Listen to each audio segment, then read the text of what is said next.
Hey, Zahin here again, and today we'll be going over the third OzoBot challenge, Navigator. So, description of the challenge. Engineers will program the Evo to avoid obstacles in its path. So, what are some ways that we can program Evos to avoid obstacles in its path?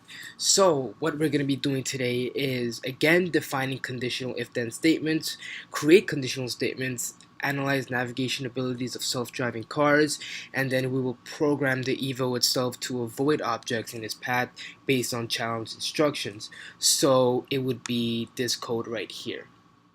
Before I get into this code, I just want to go over again.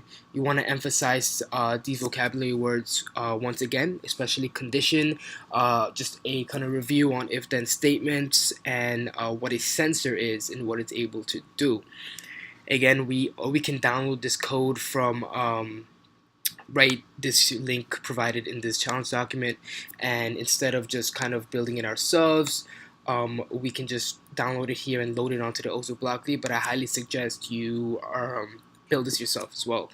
So as you can see here, we have a repeat function that will do this certain command. So as you can see, we got a new command here from sensors. So this program itself will affect our sensor. So if a object is in front, so if the OzoBot itself is able to detect an object in front of the bot, it will do this command, which is rotate U-turn left.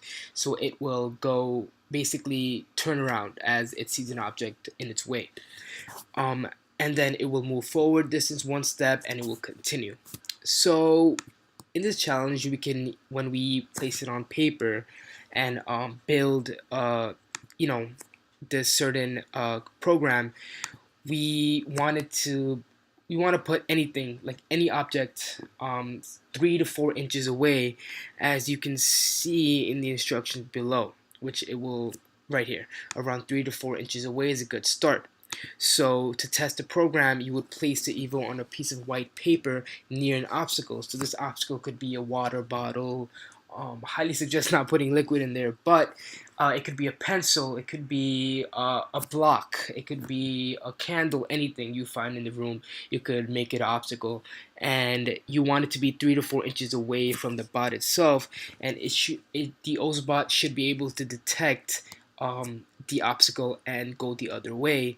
And if you have this programming loaded onto the OzoBot, it should be able to do so. So let's just take a look at what we should be doing throughout the challenge. So yes, we will be introducing the challenge, explain to engineers. They'll be programming their Evos to move around and turn when it gets near an obstacle. Explain the new block they'll be using, which is the if object in front block. Explain if then commands again. Do a little mini challenge where you place them into groups of 2 and have them explain how these certain blocks are able to make the Evos do the following. How is it able to move forward? Well, we have this command here. How is it able to use sensors to scan for objects? Well, we're using this block here. And how is it able to do the U-turn? Well, we put the block here, rotate U-turn left. So then we'll have them kind of play test it. Then we remind them to test the program, which is what we kind of went over. And yeah, that is it really. And if you look below, it'll give you more specific instructions on how you'll be able to demonstrate this activity with the kids. And then you have these questions here kind of written out for you that you could ask the kids to talk about in their groups. And then yeah, you want to have the students present their obstacle course and their program on the bot.